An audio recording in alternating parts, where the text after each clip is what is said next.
Bonjour à tous, aujourd'hui on se retrouve dans cette nouvelle vidéo après 8 jours d'absence de non-vidéo. Alors j'ai été atteint d'une grosse grippe qui m'a obligé à stopper les consultations. Euh, donc là je vais mieux hein, forcément, sinon je serais pas là. Les consultations reprendront dans quelques jours, à l'exception des dégagements et des envoûtements, puisque ce sont des protocoles à risque, donc je me réserve encore quelques jours avant de reprendre les protocoles à risque, puisque j'ai pas forcément envie de me confronter au bas astral à peine rétabli. D'accord? Donc tout ce qui est désenvoûtement, dégagement n'ont pas été oubliés, ils seront honorés comme le reste des protocoles, n'est-ce pas? Également pour les gens qui attendent des désenvoûtements à distance, vous inquiétez pas, ça sera honoré aussi, mais il faut juste me laisser le temps de me rétablir avant de me faire dégommer par le bas astral. Non, je rigole, je rigole, mais bon, c'est un peu comme ça que ça se passe, quoi. Les gros protocoles, c'est à risque.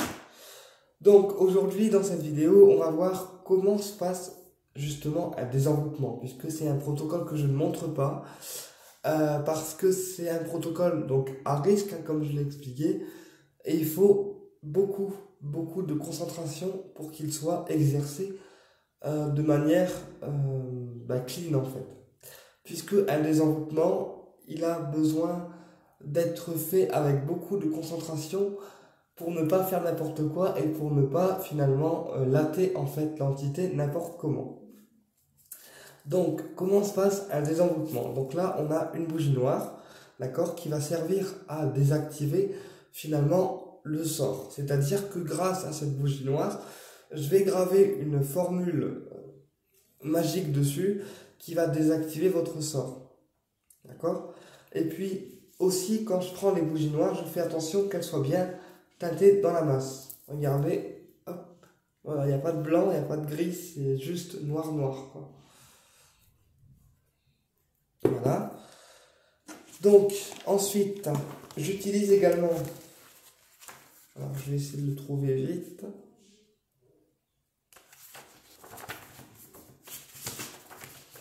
J'utilise également, pour faire le désenvoûtement, le pentacle de Saturne, qui se trouve ici. Voilà, c'est le pentacle numéro 6 que mes élèves connaissent s'ils savent dégager et désenvoûter. Alors le pentacle de Saturne numéro 6 en magie noire, il est utilisé pour invoquer tout ce qui est démon, tout ce qui est créature pas très cool.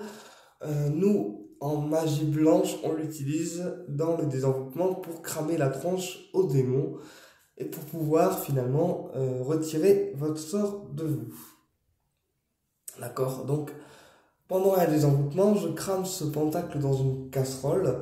D'accord, avec une prière spécifique de l'archange Cassiel qui va désactiver finalement la cage de votre sort. Quand je dis la cage de votre sort, parce qu'un sort de magie noire, c'est une emprise d'une entité ou d'une personne grâce au rituel qui a été lancé sur vous. Et donc, grâce à cette prière de l'archange Cassiel, on va désactiver finalement votre sort de vous. Ok? Ensuite, une fois que le pentacle a été brûlé avec la prière adéquate, je vais utiliser cette bougie sur laquelle je vais graver une formule magique. Votre nom, votre prénom sera gravé forcément, et je vais demander que tous les domaines de votre vie retrouvent leur parfaite pureté originelle. Donc aussi bien le professionnel, aussi bien le sentimental, aussi bien le familial. Tous les domaines de votre vie seront remis à jour grâce finalement au désenvoûtement. Donc sur la bougie, je vais graver, je demande que toute la magie noire qui a été envoyée sur par exemple moi, Jimmy Fournier, par telle personne si on a des soupçons, soit maintenant renvoyée. Grâce à cette bougie, je renvoie la magie à la terre, d'accord? C'est à peu près ça en fait la formule. Donc forcément, si on a des soupçons par rapport à une personne parce qu'on juge qu'elle est jalouse de nous, qu'elle est pas clean avec nous, on peut graver son nom sur la bougie si on juge que c'est cette personne l'envoyeur. Si on ne connaît pas, si on ne connaît pas le nom de l'envoyeur, de celui ou celle qui nous a envoyé la magie, on peut très bien graver la formule magique que je vous ai expliquée sans avoir de nom spécifique. Et le fait de graver la formule sur la bougie et de la laisser se consumer, eh bien ça va automatiquement en fait désactiver le sort au fur et à mesure que la bougie va se consumer. D'accord? Ensuite,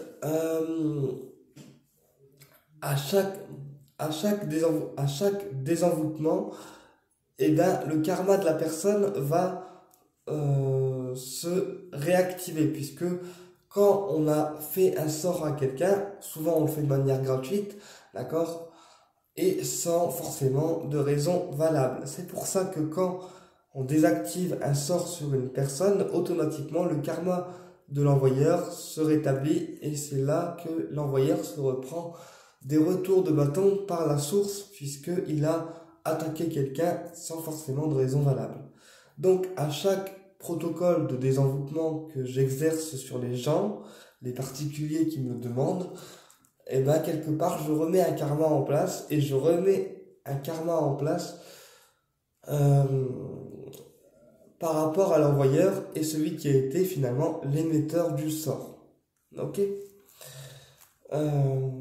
Ensuite, une fois que le désenvoûtement est terminé, que le protocole est terminé, la personne est protégée pendant 9 jours. C'est-à-dire que pendant 9 jours consécutifs, elle ne peut pas être attaquée puisque le protocole est encore en action, et c'est un espèce de bouclier énergétique finalement qui va protéger la personne de tout ce qui peut lui être néfaste pendant ces 9 jours.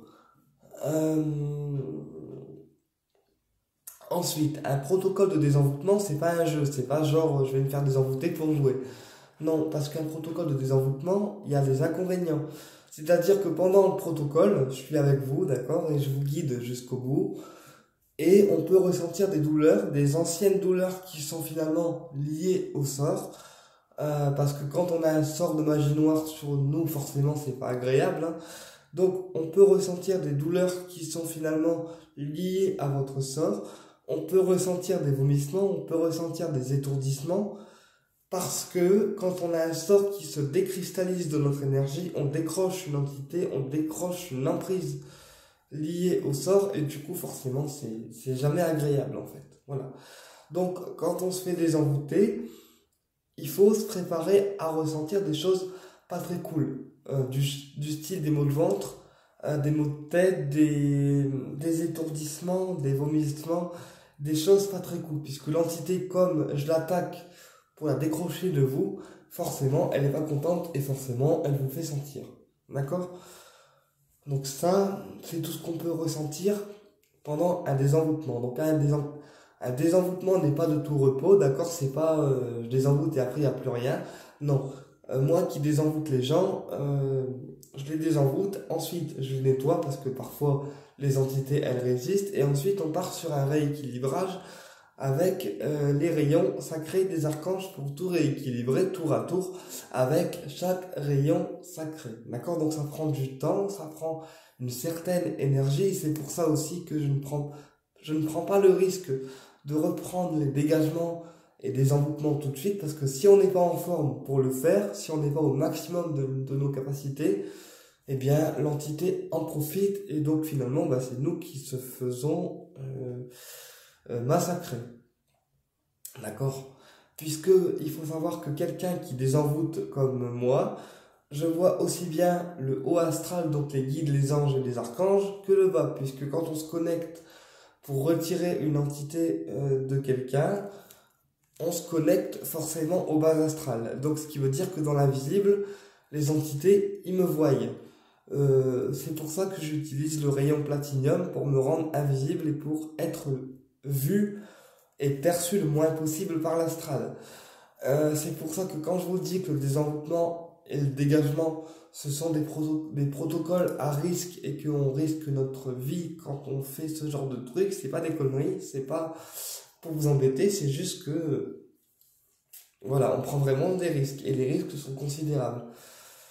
Parce que quand on désenvoûte quelqu'un, voilà, ça pique, ça brûle, l'entité elle nous mord, on se prend des morsures sur les jambes, on se prend des coups de poing dans l'œil pour les cas les plus pires, voilà. Et donc c'est pour ça que le protocole il est à 90 € parce que c'est cher, enfin parce que oui c'est cher, et le dégagement il est à 100 € parce que ce sont des protocoles qui restent quand même dangereux pour nous. Mais bon, tant qu'on sait le faire, on le fait. Qu'est-ce que je voulais vous dire aussi? Alors oui, la différence entre une emprise, une hantise et un désenvoûtement. Alors, une emprise, c'est une emprise énergétique d'une personne physique, c'est-à-dire que quelqu'un qui est pervers narcissique avec vous, qui vous emmerde en fait tous les jours, à la longue, ça devient une emprise négative sur vous. Donc, on est sous l'emprise finalement énergétique d'une personne, d'accord? Un lieu qui a des phénomènes paranormaux dedans, parce que on va observer des bruits, parce qu'on va observer des pas, parce qu'on va observer des choses qui bougent, des objets qui bougent, ça va être un lieu qui va être sous hantise, puisque une hantise de lieu, c'est quand le lieu finalement euh, devient le terrain de jeu des âmes, des esprits, des fantômes, etc. Et donc, quand c'est comme ça, votre lieu de vie devient sous hantise, puisqu'il devient le terrain de jeu des âmes errantes, des fantômes, des esprits, etc. Donc, quelque part, quand on a un lieu sous hantise, on n'est plus tout seul, on est avec des âmes errantes, des fantômes, ou, pour le pire des cas, des entités du bas astral. Et donc là, c'est là que moi, en tant que médium et nettoyeur astral, j'interviens, d'accord? Mais on verra ça dans d'autres vidéos. On va se concentrer aujourd'hui sur le désenvoûtement. Donc, quand je désenvoûte quelqu'un, je fais les prières kabbalistiques du dégagement, plus la bougie noire pour le désenvoûtement. Alors, la bougie pour le désenvoûtement peut être soit noire pour enlever les énergies négatives, soit blanche pour nettoyer la personne des énergies négatives. Ben écoutez, j'espère que cette vidéo vous a plu et je vous dis à très bientôt pour une prochaine vidéo. Au plaisir de vous retrouver.